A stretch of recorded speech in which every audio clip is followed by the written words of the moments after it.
Hey guys, it's Sam. Happy Thursday. It is Thursday, March 12th, 2009. And today we're talking about being genderqueer in our everyday life. I think a lot about gender. And by choosing and really owning that term, I think that I am not confined to any type of box. And in that way, it leaves me open to do whatever feels right for me, which is really cool. That I can do what I want to do. Like right now, my hair is like crazy messed up and I don't know what I'm doing with it, and maybe I'll go buzz it all off. But I doubt it, because that makes my face look scary and I don't like seeing my actual scalp. Maybe I'll make it into more of a mohawk than what it really is. And maybe I'll dye it. Maybe I'll dye it red or purple or something. I'd look more boyish. And maybe that would help me pass if I felt like passing on certain days.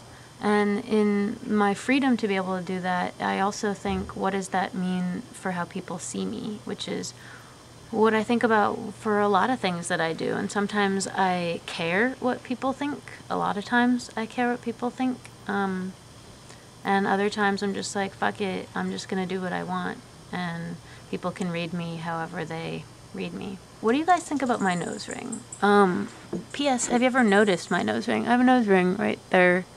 And I was talking to this guy, and trans guy, though he rejects all gender in general, so it's kind of hard to talk about him, how to refer to him. I've been using male pronouns, and he thinks that me having a nose ring on the side is kind of feminine. I always thought that maybe having a hoop, not a stud, was more neutral or masculine. So I don't know. What do you think? Nose ring? No nose ring? He thought septum was more masculine. But I don't really want to poke another hole in my nose. This one hurt a lot. I've been thinking a lot about what it means to be masculine and what it means to be feminine. And I've said this before, but I really think that they're social constructs.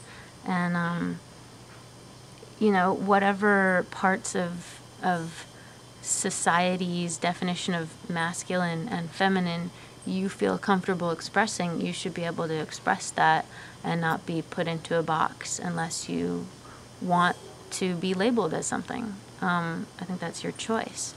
And so by saying, is this nose ring masculine, is this nose ring feminine, I know that I'm further strengthening the binary by saying that, but I also just want to know, because a big part of me wants to pass sometimes, and maybe confusing people is not what I want to do. Sometimes I want to look like a boy, a lot of the time. Anyway, in thinking about rejecting gender and thinking about the binary and other options out there, I made up this little game, and I thought I'd share it with you.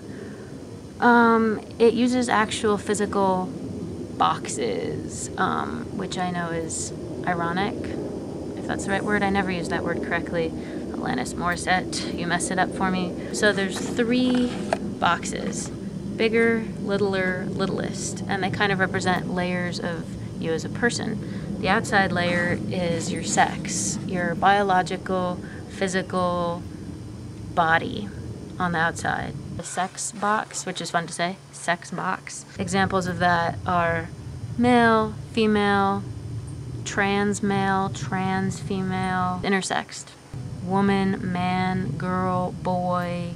Those are all binary, I know. Trans goes beyond it a little bit. Your physical body, what you have to work with. The next box in is this one, and that's the gender box, which I really think is also about like personality and how you feel and how you express yourself, regardless of this binary thing. So words in that box are like, again, male, female, boyish, girly, tough, weak, genderqueer, questioning your gender. There's one that says, I don't like boxes. Anyway, and then the innermost box is the sexual orientation box, because I think that's the next layer inside of you as a person.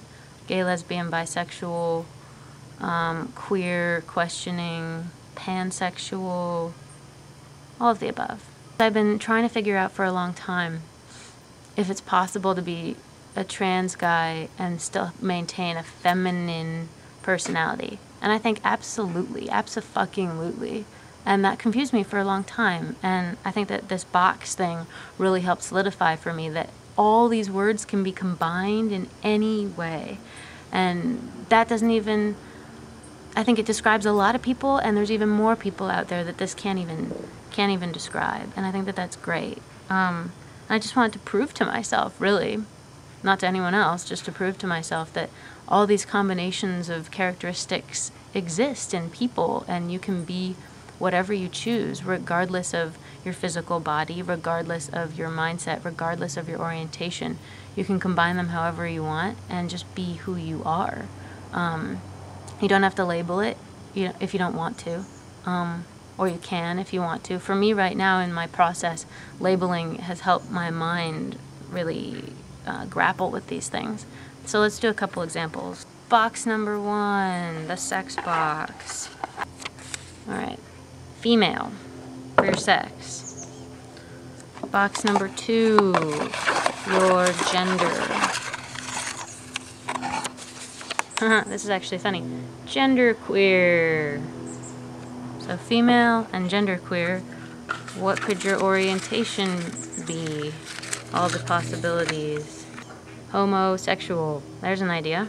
Put them all together. Can all of this exist in one person? Female, genderqueer, homosexual. Sure. Of course. Of course that exists. Let's try another one. And you can make this at home. Intersexed, girly, and heterosexual. Intersexed, girly, and hetero? Intersexed and girly, of course. Hetero, I guess, is a little confusing, but sure. If you identify as girly, maybe hetero would mean that you are attracted to boyish people. Sure. Sure that exists. Okay, let's try another one. Alright. Male for the sex. Girly for the gender. And queer. Does that work? Is there such thing as a male-bodied person with a girly gender who's queer? Hell yeah, of course. Let's try another one. Trans man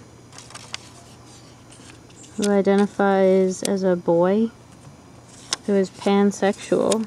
Does that exist? Yeah, of course. A boy who is questioning his gender, who's queer. Does that exist?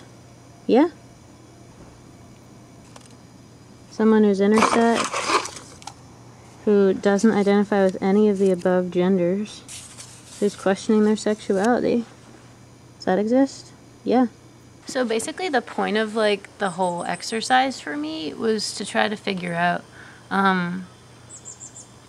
gender, because as a genderqueer person, I think about these things all the time and my brain wants to explode. I think that you can be whoever you want to be and whatever you're comfortable being. I just met a trans guy who acts really effeminate, and he said that he really wanted a male baseline, and then from there he could express himself however he was comfortable, which happens to be society terms feminine or effeminate. And he identifies, I think, as queer. I think that's really cool, and I'm really sad that I was hung up for a long time on having to be manly if you're a trans guy, because of course you can be manly if you're a trans guy, of course, but you don't have to be. And I think that that was a really big thing for me. So being genderqueer, confusing. All right, hope that this was fun for you guys. I hope that maybe it made you think a little differently. It definitely changed my mindset, thank God. You'd think that someone who's genderqueer would have thought about these things a little deeper, but for some reason I just was always hung up on this trans masculinity thing. So anyway, it's a beautiful day in Berkeley. I'll see you guys later. All right, bye.